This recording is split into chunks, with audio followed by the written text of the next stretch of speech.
So where the hell is Don? And is he as good as gone? Another CNN gas bag is potentially biting the dust as CNN's arrogant a-hole, Don Lemon, wasn't at work today. This after coming under fire for saying presidential candidate Nikki Haley is past her prime because she's 51 years old. Yeah, me too. Hashtag.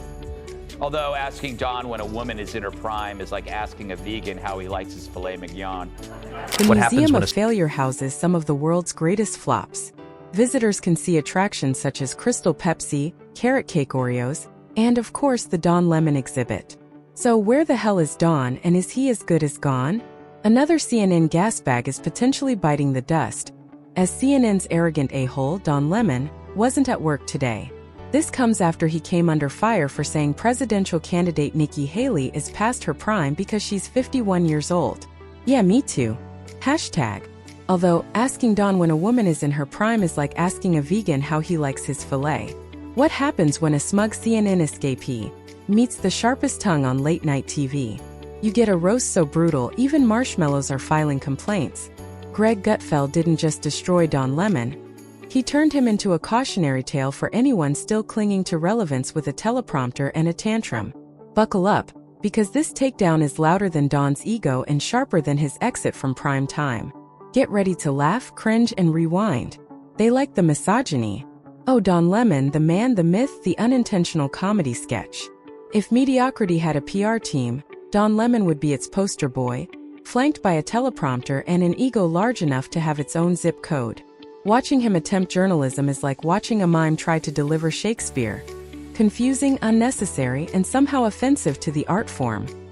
Don Lemon rolls his eyes watching Melania agonize.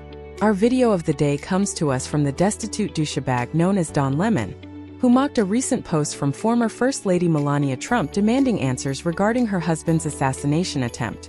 Here's her original video. And we need to uncover the truth.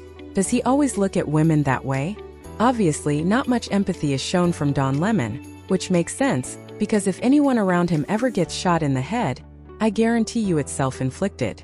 And then came Greg Gutfeld, strolling into the scene like a smug cat who just knocked over a champagne, towered and dared you to clean it up.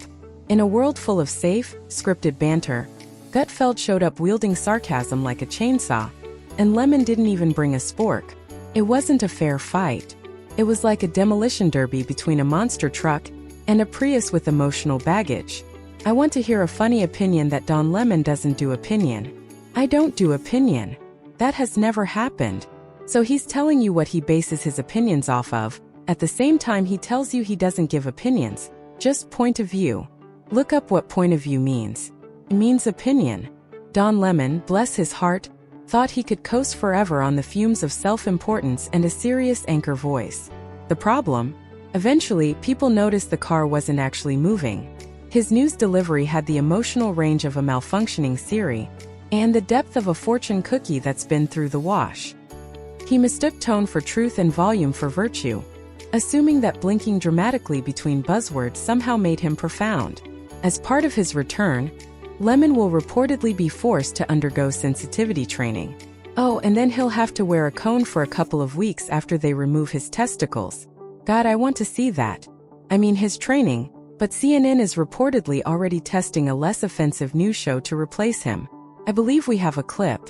Enter Greg Gutfeld, a man who weaponizes mockery with the precision of a Navy SEAL, and the glee of a kid with a magnifying glass at an ant farm. Watching him roast Don Lemon is like watching a flamethrower go after a marshmallow peep. It's not just destruction, it's a gooey, glorious spectacle. Lemon, forever stranded in the enchanted forest of his own ego, genuinely thought the air around him was too rarefied for commoners to breathe. Lemon walked into every conversation like he was auditioning for the role of. And once it launched, Lemon's delusion rocketed straight into orbit, right next to MySpace and Blockbuster. Let's take a moment to appreciate the physics of the takedown. Gutfeld didn't confront Lemon head-on. It seems like a central part of his identity, his emotional assessment of stuff. Why did Katie say, "Hi, I'm Don Lemon and I have more opinions than a meth cab driver"? Instead, we have to laugh at his nightly denials. After me, he's the funniest late-night show host on TV. Perhaps it's a defensive response to our accurate criticism of CNN, and we're only trying to help them. A strong CNN makes for a stronger Fox News. Competition builds character. It's why my debate coach would make me. That would have been too easy and frankly too merciful.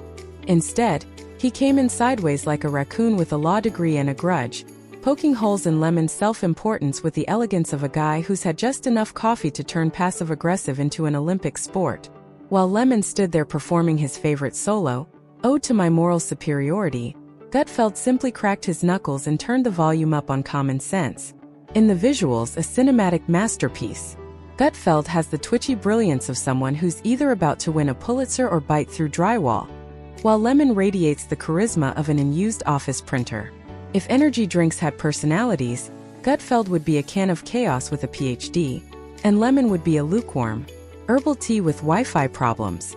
Lemon's expressions, somewhere between genuine concern and accidental discomfort, never fully captured the intensity of his monologue. I don't care. Lemon and his co-hosts were discussing Nikki's suggestion that politicians over 75 should be required to take competency tests, which would also be a great idea for CNN hosts. Then this happened. Nikki Haley isn't in her prime. Sorry. A woman is considered to be in her prime in her 20s, 30s, and maybe 40s. But prime for what? You need tea. I like that he says sorry right after because he knows I'm. Meanwhile, Gutfeld just sat there smirking like someone who already knew how the story would end. And spoiler alert, it ended with Lemon flat on his metaphorical face. Lemon's real downfall wasn't Gutfeld. It was Lemon himself. The man strutted around with the self-awareness of a Roomba in a mirror store, bumping into reality repeatedly and insisting the room must be broken. He talked like every sentence was delivered from Mount Olympus, only to realize his soapbox was really just a stack of expired vegan cookbooks. Gutfeld gave him a gentle shove and watched the tower of buzzwords, hashtags, and overly moisturized outrage collapse like it was built by IKEA but assembled by toddlers. What made it even more poetic was that Lemon thought he was winning. Every time he threw out a smug comment, he looked so pleased with himself, like a cat proudly presenting a dead mouse. Meanwhile, Gutfeld just leaned back, his eyebrows doing all the heavy lifting, waiting for Lemon to hand him his next punchline on a silver platter of self-inflicted humiliation. Watching Lemon try to land a rhetorical blow was like watching a mime throw a tantrum, loud in spirit, but ultimately pointless. Between what I'm doing and what someone, as you mentioned, over at Fox News is doing, I'm operating from a place of truth. It's all based on fact and the evidence that's out there. Yeah, the keyword is out there. It's a dodge. He can lie because the lie comes from truth that's out there. And it's that defense that has allowed CNN to push destructive bile about law enforcement, about the decimation of our cities due to the left-wing policies CNN parades as progress. But imagine if CNN hadn't embraced the police's racist theme and had looked up the data. If I could do it, so could Lemon. But he didn't, because if he did, Zucker would kin him quicker than cling peaches. Gutfeld didn't dismantle Lemon with effort. He dismantled him with presence. Lemon's whole performance style is like trying to light a wet match in a hurricane of logic. And when that match finally fizzled out, Gutfeld was already roasting marshmallows over the ashes. There was that glorious moment when Lemon tried to sound like the adult in the room, except he came off like the substitute teacher no one listens to. Meanwhile, Gutfeld sat in the back row, drawing mustaches on Lemon's authority with a verbal Sharpie. Lemon puffed up, barely trying to command respect, and Gutfeld just stared at him like he was a malfunctioning Alexa. Then came the meltdown, because what would a Lemon segment be without at least one? He has the unique ability to deliver outrage like a toddler denied juice. The eyebrows furrow, the voice gets extra concerned, and he says absolutely nothing in the most dramatic way possible. Meanwhile, Gutfeld sat there dryly poking holes in the sanctimony balloon until it sounded like a deflating whoopee cushion. Bulletproof. Yep, he was bulletproof. That's how he got so far. And yeah, he still is. He still has a job. If you said something like that, I'd fire you in a second. But I can't because you don't work for me. Lemon's approach to political commentary could best be described as emotional karaoke, singing the same tired tune with just enough faux conviction to make it sound like he means it. But Gutfeld? Gutfeld drags those tired notes through the sarcasm shredder and feeds the remains to a punchline that actually lands. Lemon serves up lukewarm cliches, and Gutfeld delivers scalding satire with the precision of laser-guided insight. It's no wonder Lemon's reputation evaporated faster than his relevance. He thought outrage was a substitute for insight and grandstanding for substance. Greg Gutfeld just held up a mirror, one of those funhouse mirrors that makes you see the ridiculous in high definition. And boy, did Lemon not like his reflection. Turns out, when you strip away the smug delivery, Google it, it seems that's his answer for everything. So, Mr. Lemon, is there any reason why we should keep you here at CNN? Google it. Since then, he was conveniently off this morning, and CNN's chairman put him on blast during a call with colleagues today. For his part, Don tweeted that his comments were inartful. Inartful? They sure were, Rembrandt.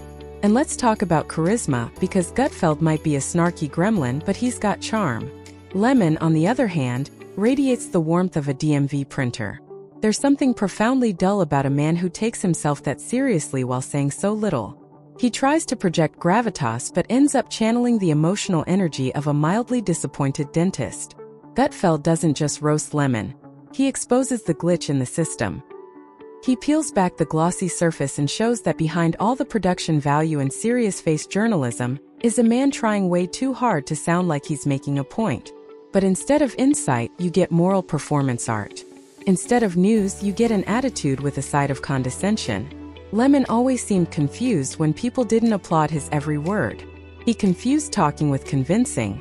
And Gutfeld, ever the chaos connoisseur, simply waltzed in and laughed. Because when someone's that unintentionally funny, why not? It's like watching someone slip on their own banana peel in slow motion. Why intervene when you can enjoy the show? Do you imagine? This is such an easy question, but if a Republican mocked Jill Biden after Joe was nearly assassinated, say by a set of stairs? Yeah, that person would lose their job. But oh wait, Don Lemon already lost his job. So, he would have lost it a second time. Look, Don Lemon used to have Second to Gutfeld, the greatest comedy show on television. It was called Don Lemon Tonight. It was intended to be serious. One of my favorite things to do was grab a glass of wine and laugh at that man. He'd take these long, dramatic pauses. It wasn't just a takedown. It was a televised eulogy for relevance. Lemon stood there armed with nothing but buzzwords and smugness, and Gutfeld brought receipts, wit, and the kind of sarcasm that makes publicists panic. It was like watching a philosophy professor debate a stand-up comic. Except the comic was smarter, faster, and way more entertaining. Even the way they carry themselves says everything. Lemon acts like he's reading the news at a royal wedding. Gutfeld acts like he's about to sneak vodka into it. One is painfully earnest, the other gleefully irreverent. One is desperate to be liked, the other couldn't care less. And that drives Lemon absolutely nuts.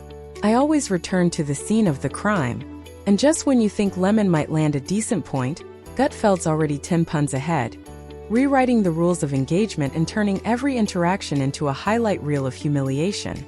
The contrast is brutal. It's like bringing a coloring book to a chess match. Don Lemon's problem was never just that he was wrong, it was that he was boring about it. And in a media world driven by attention, that's the kiss of death. Gutfeld understood that the game isn't just about being right, it's about being memorable. And Lemon, well, he'll be remembered as the guy who lost a roast battle he didn't even realize he was in. And let's be honest, Lemon getting roasted by Gutfeld isn't just funny, it's poetic. It's karma doing stand-up. For every time Lemon tried to condescend to viewers with all the warmth of a tax audit, Gutfeld served up a comeback that left skid marks. For every empty lecture, there was a sharp jab that sliced through the pretension like a Ginsu knife through tofu. The divisive climate caused a palpable subversion of law enforcement, leading to reductions in police interaction in communities that needed their help most. The result? A massive spike in shootings and murders, the deaths of innocent minorities in cities left to rot.